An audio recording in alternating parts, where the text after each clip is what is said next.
In this lesson, we'll take a look at creating a portrait sketch of a woman with charcoal in about an hour.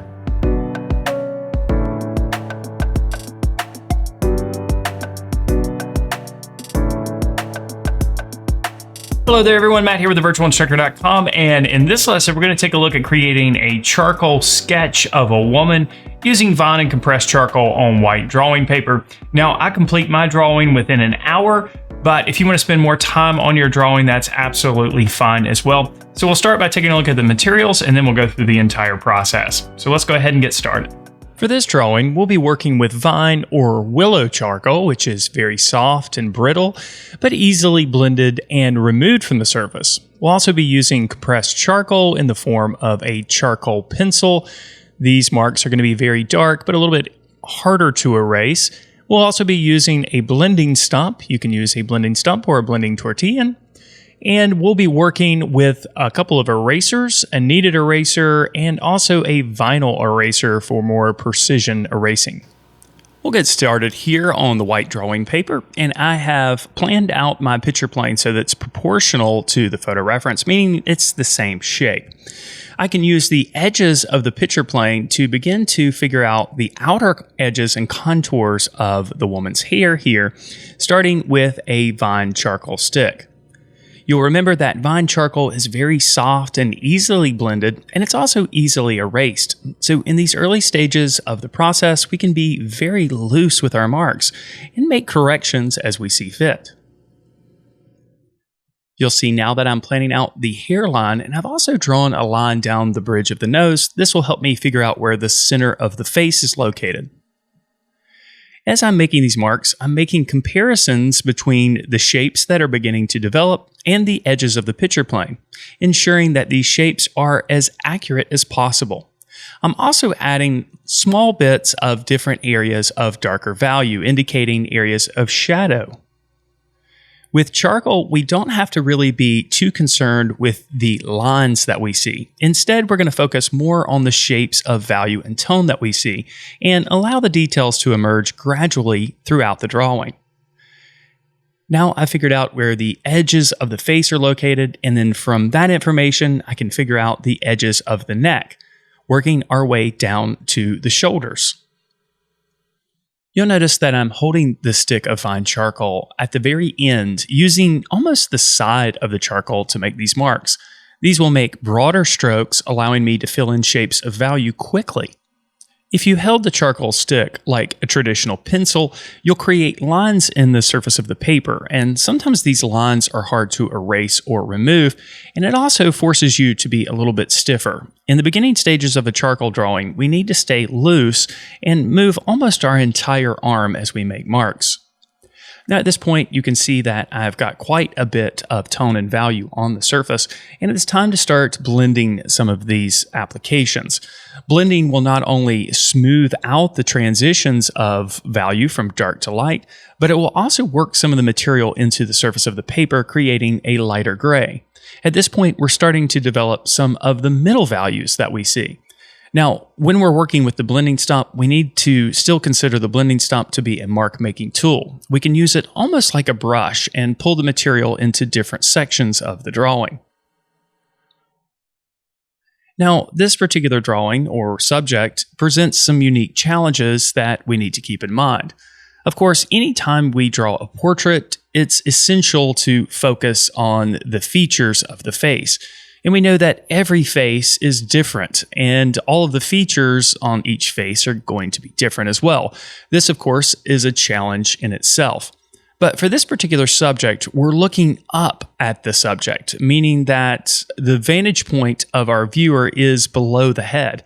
This is going to create some distortion on the face, meaning that the facial features are going to be in a slightly different location. You can see that the mouth and the nose and the eyes are further up on the head than they normally would be if we were looking at the subject head on. It's important to keep these relationships in mind as you develop your own drawing. And it's also important not to shy away from challenging subjects like this. Drawing or painting challenging subjects actually improves your drawing skill or painting skill at a faster rate than continuing to work on subjects that are easy or familiar to you. So don't be afraid to challenge yourself. Now, after blending some of the charcoal with the blending stump, you can see I've gone in with the kneaded eraser and lifted out some highlights or lighter values. The eraser, of course, is an important tool in working with charcoal. So as we add charcoal to the surface, we'll also remove it in areas to find the appropriate value and the appropriate shape of value that we need in each section. Now you can see I'm using the charcoal stick more like a pencil since I'm focusing in more on the details. We're starting here with the eyes. Now it's important to be patient through this process and not get frustrated. You can see my eyes look similar to what we see in the reference, but by no means are they completely finished. I'll continue to add little bits and smaller shapes of darker value and continue to blend these applications with a blending tool. Keep in mind that as you apply charcoal to the surface, especially vine or willow charcoal, it will appear lighter in value once you blend it with your blending tool. Now, I'm spending a few minutes here working with the nostrils, trying to get the shapes in place, so you can see that I am pushing and pulling these values. What I mean by that is I'm adding some dark tones, I'm doing some blending, and then I'm also erasing out as well. I like to refer to this as pushing and pulling since we're basically pushing the values and also pulling them back as well. It's important here as well to consider the shapes of value that you see. In fact, this is a recurring theme in any charcoal drawing or really any painting as well. We're going to continue to work on getting the shapes of value right rather than the edges of the details that we see on the face. Gradually and slowly, the illusion of a three-dimensional head and face will emerge from the surface. I like to think of this process in the same way I think of working with a ball of clay. You start with a ball of clay and you continue to mold it and move it around until gradually the details of your sculpture emerge. This is very similar to working with charcoal. With charcoal, we put some information on the surface and then we use our tools, our eraser, our blending stump, and additional charcoal to continue to mold the illusion of three-dimensional form on the surface. So it doesn't all happen at once, it's a gradual process. Here you can see I'm going back again with the kneaded eraser and then the blending stump. Now, just a few minutes ago, our eyes looked completely different than how they look now. And you'll notice that the drawing goes through multiple stages. This is another important thing to keep in mind when you're working with charcoal. Patiently work through each part of the process, allowing your drawing to evolve. And don't feel hurried or that you need to develop details immediately. Allow things to just slowly develop. Now you can see that I've switched over to a charcoal pencil now. This is compressed charcoal, so these applications are more permanent. This means that at this point in the drawing, when you switch over to a charcoal pencil, you need to feel pretty confident about the shapes of value that you have in place, since it's going to be more difficult to manipulate the compressed charcoal compared to the vine or willow charcoal. Here I'm developing some of the details in and around the eyes. Of course, the eyes are an important part of any portrait, so I like to start there when I begin the process of developing details. At this point, my blending tools have a little bit of charcoal on them already, so I can use them without having any charcoal in place to make some very light marks in areas. I can also use the blending stump to pull out some of the charcoal to create smoother transitions and soften edges. Now, working down from the nose, we'll move on to the mouth, and I've switched back to the vine charcoal initially, just darkening up the edge where the top lip meets the bottom lip. Then it's back to the eraser here, erasing out some highlights. We can use our blending tool to define the edges of the lips, and we can also start to remove some of the areas of highlight, making the lips look more three-dimensional. Remember, it's the relationships of values that ultimately lead to the illusion of form. Value is the darkness or lightness of color. It's one of the 7 elements of art, and in my opinion, it's the most important element of art. When we have a full range of value, that's where we create the illusion of form, which of course adds to the realism. So we need to have the darkest darks, the lightest lights, and a full range of grays in between. Of course, we're still developing that range at this point, but as we tackle each feature on the face, we need to be considering the range of value in each section. Now I'm going back to the eyes and making some refinements here, again adding some areas of lighter value and also using the blending stump to smooth transitions between light and dark. Now we'll go ahead and define the edge of the face a little bit further, again switching back to the vine charcoal. We'll also make portions of the hair a bit darker, again using the side of the charcoal. And we can do this now with more confidence because at this point I'm fairly happy with the locations of the features and I can be a little bit more bold or darker with the applications that I make with the charcoal. Now, of course, you could choose to use compressed charcoal here, but keep in mind it's more difficult to erase. And my plan is to do some more erasing in the hair after these initial applications. These strokes are made in the same direction as the hair grows for continuity and also to help create the illusion of texture. Now we'll get back to the lesson in just a minute, but if you're enjoying charcoal, then you'll definitely love the course, the Charcoal Drawing course, which is available at thevirtualinstructor.com. In this course, we cover a variety of subject matter, including portraiture, animal portraiture, landscape, and still life. And for a limited time, I'm offering this course at 20% off the regular price. There's a link in the description below. Just use the promo code COURSE20 at checkout. And as we fill in the shape of hair, we can take note of the areas where the value gets darker. There is quite a bit of variety here, of course. Now, after we've got the basic shape of the hair in place, it's back to the eyes, again, making a few refinements, paying attention to the smaller shapes of value that we see.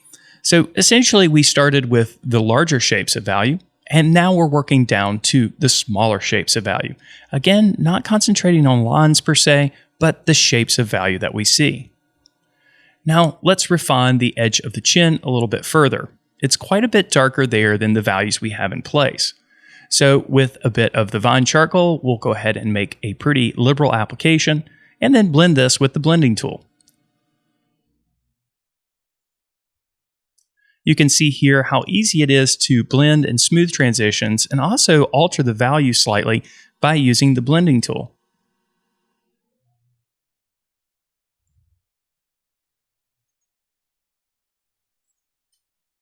At this point, our drawing is starting to develop a full range of value, and we're starting to understand the subject quite a bit more, but we still have quite a ways to go.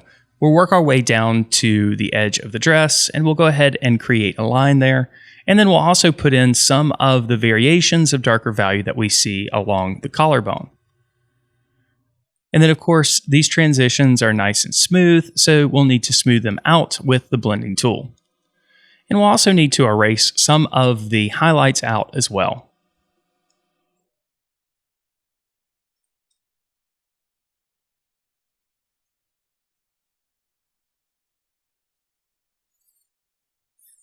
Now it's back to the edge of the face on the right side. We'll put a little bit of charcoal there and then back to the chin. Now, the reason why I'm not filling out all the shape of value on the hair is because I'm right-handed and I'm still working on the features of the face. I don't want to have a lot of charcoal in place there and risk the palm of my hand smearing my application. Although you can see lots of smearing is still happening on the surface, don't let that bother you with your own drawing because all of this can be cleaned up in the final stages of the drawing. Now you'll notice I've gone back to the eyes, and this is not unusual. The eyes, of course, are the focal point of this particular subject, so they need a little bit more attention. But on top of that, once we have some values in place, we have a better understanding of the relationships of the values that we add and the values we already have on the surface. So as we add more darks to the surface, you may find that you need to go back and make some refinements to some of the features, as I'm doing here. We need some of these details to be a little bit clearer, and we need some of these values to be a little bit darker. Now, keeping in mind that this is a sketch that's limited to only 1 hour, I'm going to overlook some of the details of the eyes and some of the further refinement I could do and go ahead and add some of the eyelashes.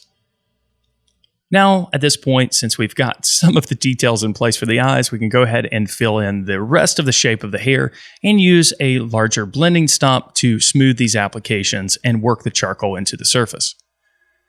As we've seen throughout the process, as these applications are blended, the values become quite a bit lighter. We can also use the blending stump to do some smudging along the sweater at the bottom, and then we can use the kneaded eraser to clean up the edges of the hair and also add more of a wispy feeling, especially on the right side of the hair, so a softer transition between the hair and the background. We'll start using the kneaded eraser to erase out some of the highlights here. Our dominant light source is originating from the left. This means that most of our highlights are going to exist on the left side of the subject. These initial marks are fairly large and broad, but then we can clean things up and make this a little bit more detailed with the compressed charcoal pencil. Here we can pull strokes as the hair grows and also darken up the shapes of darker value. We can also begin some refinement at this stage. Well, we've been refining throughout the drawing, but now we can do some finer refinement.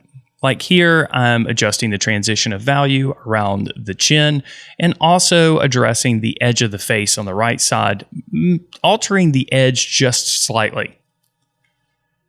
Then it's back to the hair, adding some more shapes of darker value. And as is the case with hair most of the time, you want to think about the hair as being a single form instead of small strands of hair. You want to avoid making your hair look like spaghetti, so instead concentrate on the form of the hair in totality. Now a bit more work on the chin. Again, adding some of the material, blending some of the material, and also removing it, pushing and pulling those values until we get the value relationships and transitions that we need. Keep in mind that we don't have to spell everything out for the viewer. We don't have to include all of the details. And we don't have to be overly controlled with our applications either. This drawing can be loose and expressive. Here I'm continuing to work on the chin, getting those small little relationships of value in place as best as I can in the allotted time. And then, again, additional smoothing and blending with the blending tool. Now again, it's back to the hair, refining some of the darker shapes that we see on the right side of the head. We'll also pull out a few stray hairs to make the hair look a little bit more realistic. The compressed charcoal does show more of the texture of the paper. You can blend this out if you prefer, or you can leave it to create a little bit more variety in the texture. Sometimes I'll blend these applications out, and sometimes I'll just leave them alone. It's completely up to you, and it's dependent on the subject and the feel that you want in your final drawing. Now I'm using a very large stick of vine charcoal here to fill in the basic shape for the sweater. I'm going to use diagonal marks here to keep focus on the face instead of adding details in this area. We can refine the edge of the shoulder here just using the blending stump. Then I'm going to give this a quick smudge and a quick smear just to give it a looser look. Then I can use the kneaded eraser to clean up the edges around the outside, allowing it to be a little bit imperfect. This will make the hair feel a little bit more realistic.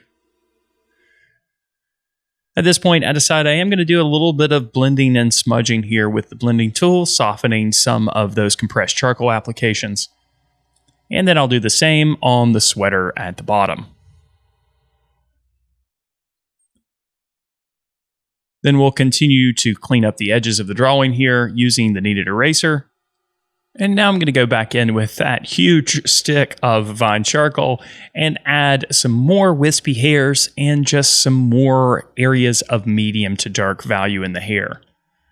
Then a last refinement here on the chin and a few more refinements here with the kneaded eraser and just a couple of adjustments to the hair.